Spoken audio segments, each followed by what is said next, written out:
Ang mga kaigsuonan kita bitaw, daghan kay tag mga kabalaka hilabi na gyud og tingbayad na sa bills nato kay nakinahanglan gyud na og kwarta di gyud na pwede utangon kay mawad-an jud ka tanan, mawad-an kag tubig, mawad-an ka og kuryente. Ana siya dili mapakiusapan. So kinahanglan dili gyud ta mabalaka nga tingbayad na pud.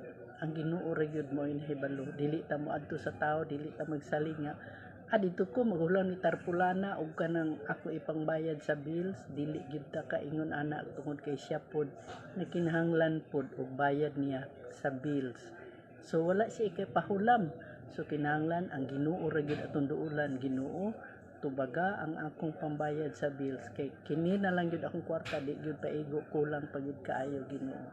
Ma-surprise na lang ka nga naa day gihatag sa Ginoo.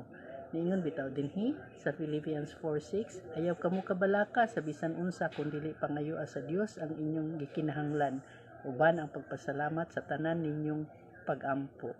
So ma-surprise gid ta kay tubagon gid sa Ginoo kung kita nag-ampo niya na. So maura to, salamat kaayo sa pagpaminaw. God bless.